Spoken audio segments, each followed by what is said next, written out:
Apocalypse Orange, donc c'est le premier livre d'une trilogie intitulée Les Quatre Cavaliers. Une trilogie un peu particulière puisqu'elle compte 6 volumes, donc une double trilogie, si on veut. Ces volumes peuvent se lire de manière indépendante à partir du troisième, à partir de l'effet papillon. Les 2 premiers donc, sont presque solidaires. Hein. Quand on a fini Apocalypse Orange, on a envie de connaître la suite, donc logiquement on lit le Messager. On ne peut pas lire le Messager avant d'ailleurs, mais ensuite, au bout, à partir donc, de l'effet papillon, on peut les lire de manière indépendante, donc on peut sauter directement et lire le 5e ou le 6e. Voilà.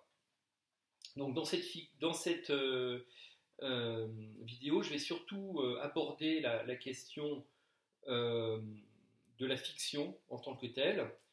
La dimension politique du livre a fait l'objet d'une interview écrite dont on trouvera le lien en bas de l'écran en commentaire. Voilà, donc c'est un livre d'Uchronie.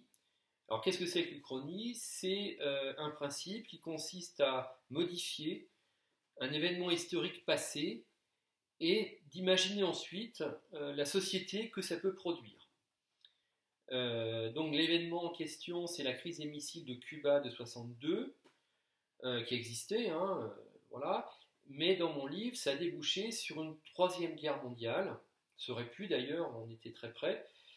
Et cette guerre mondiale a été remportée par les soviétiques, par les Russes. Donc la France est devenue communiste dès la fin des années 60. Comme d'ailleurs la quasi-totalité des pays développés, à l'exception de la Corée du Sud. La Corée du Sud, donc, résiste, cherche à résister, et mène une guerre de basse intensité contre le bloc communiste, et a recours à la stratégie de la tension.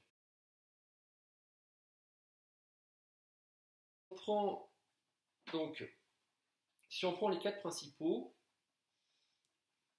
on a donc Natacha, qui est étudiante en russe, mais surtout agent du parti, qui est le pur produit d'un système, on va dire.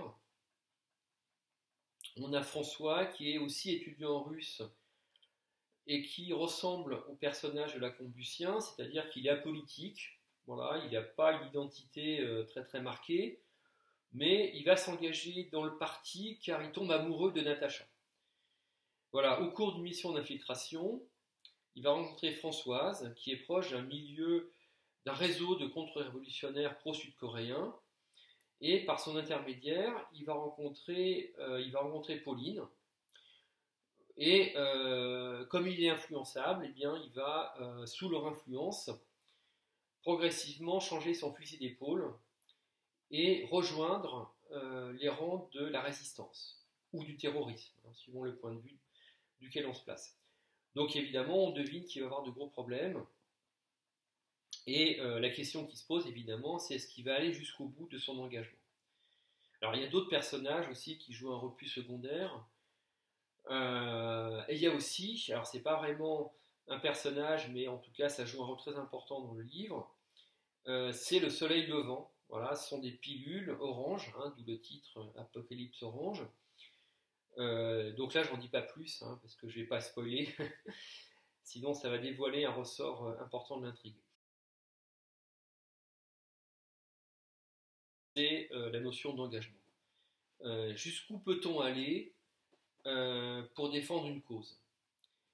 Et avec en arrière-plan, évidemment, la question du facteur humain, qui est toujours le grain de sable qui fait tout capoter.